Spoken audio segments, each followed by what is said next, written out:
খুন হয়েছে। রাজিবুল যেদিনকে খুন হলো সেদিন কিন্তু রাজিবুল মাটিতে পড়ে যাবার পরও লড়াইটা চলেছিল আরো কিছুক্ষণ। আমি ভুল বলছি না তো?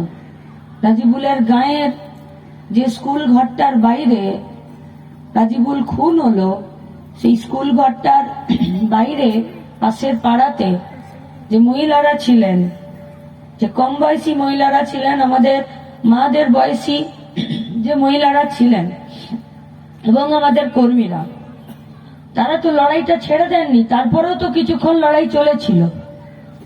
কারো হাত ভেঙেছিল, কারো চোখের কাছে আঘাত লেগেছিল। ঠিক বলছি তো? হ্যাঁ, লড়াই কি দিয়ে হয়েছিল? বাড়িতে আমাদের কারো দা ছিল, দা। ওদের সঙ্গে মারপিট করব বলে আমাদের বাড়িতে আমরা কেউ আগাম বোমা মজুত করে রেখেছিলাম। ওদের সঙ্গে মারপিট হবে বলে আমাদের বাড়িতে কেউ শাবল, গাঁইতি, কুড়ুল, কোদাল, পিস্তল রেখেছিলাম? আমরা রাখিনি। যখন ভাইয়ের লাশ পড়ে যায় না,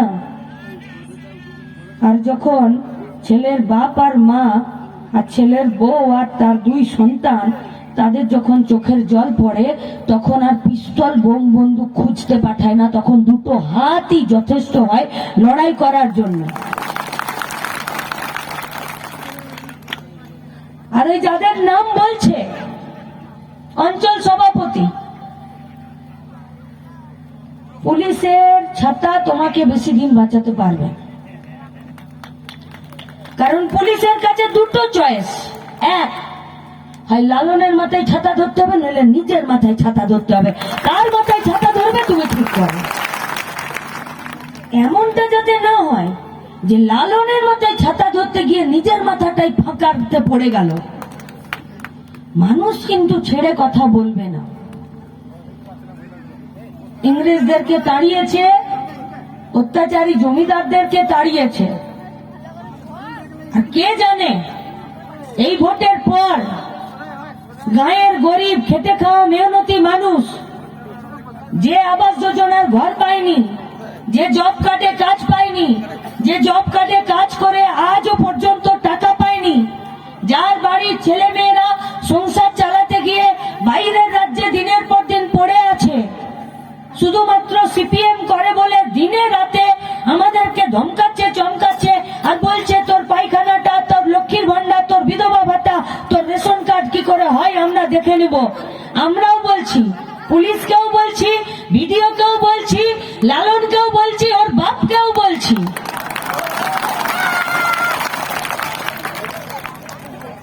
সবার তালিকা তৈরি করব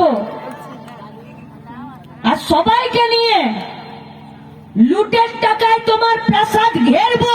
সেদিন দেখবো তোমার দিদির বুকে কত জোর আছে তোমাকে বাঁচায়। লুট করছে, লুট, আর লুটের বিরুদ্ধে আমাদের লড়াইটা। পার্টির নেতা কমরেড সৈয়দ হোসেন বলেছেন, লুট করছে ওরা দেশ জুড়ে। আমাদের কাজ, আমাদের পেটের ভাত, আমাদের শান্তি, আমাদের মান, আমাদের ইজ্জত, আমাদের নদী, আমাদের নালা, আমাদের জঙ্গল, আমাদের এয়ারলাইন্স, আমাদের রেল লাইন, আমাদের পোস্টাল, এমনকি আমাদের বর্ডারে দাঁড়িয়ে যে সেনাগুলো দেশকে সুরক্ষা করে, ওদের কাজের জায়গাগুলো লুট করছে এই দেশে বিজেপি সরকার। আর শুভেন্দু এসে গলাতে একটা গেরুয়া ঝুলিয়ে নিয়ে বলছে, দেখো আমি কেমন তৃণমূলকে টাইট করি। তোমাকে কে টাইট করে তারই কোনো ঠিক নাই। সে গিট বাঁধে না, গিট দড়িতে, কেউ প্যান্ট পরে, কেউ পাজামা পরে, কেউ লুঙ্গি পরে, দিয়ে একটা গিট দেয়। কিন্তু সেই গিটে যদি বারবার কেউ লোক ঢোকা আর বাইরে করে, তাহলে গিট ফসকা হয়ে যায়। তো এখন তৃণমূলের কে টাইট দেবার জন্য সব তৃণমূলের ভুয়ো মালগুলো গিয়ে বিজেপি তৈরি করেছে, নিয়ে বলছে আমি টাইট দেব। আর কোনদিন মুকুলকে ঢুকাচ্ছে আর বের করছে, কখনো মুকুটমণি অধিকারীকে ঢুকাচ্ছে বের করছে, কখনো কৃষ্ণ কল্যাণীকে ঢোকাচ্ছে বের করছে। আর পাড়াতে তো যে যেসব 2 টাকার ফুটো মস্তান তৃণমূল বিজেপির আছে, ওরা তো ব্রাশ করতে করতে ভুলে যাচ্ছে যে রাতে কোন পার্টি ছিলাম আর সকালে কোন পার্টি। এরা টাইট দেবে, এরা জিজ্ঞেস করুন বিজেপির পার্টিকে যে খুব তো বলছো যে তোমরা নাকি দেশের সংবিধানটাকে পাল্টে দেবে, তাহলে যে সংবিধানটাতে শিডিউল কাস্ট শিডিউল ট্রাইবদের চাকরির জন্য সুযোগ থাকে, যে সংবিধানটাতে গরিব মানুষ, খেটে খাওয়া মেহনতি মানুষ, মুচি বাউরি বাগদি ডোম সাঁওতাল মুন্ডা, এদের জন্য স্কুলের লেখাপড়া, বাড়ি ঘর দৌড়, এদের জন্য হোস্টেল, এদের জন্য রিসার্চ সেন্টার, এদের জন্য ভবিষ্যতে এগিয়ে যাবার জন্য যে জায়গাগুলো তৈরি করে আছে, সংবিধানটা তুমি পাল্টে দিলে এদের অধিকারটা থাকবে তো?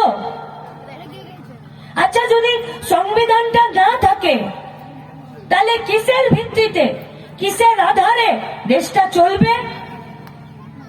বিজেপির 2 টাকার ফুটো মস্তান নেতাগুলো যেগুলো পাড়াতে হেকড়ি মেরে ঘুরে বেড়ায়, ওরা উচ্চারণও করতে পারবে না যে কিসের ভিত্তিতে চলবে।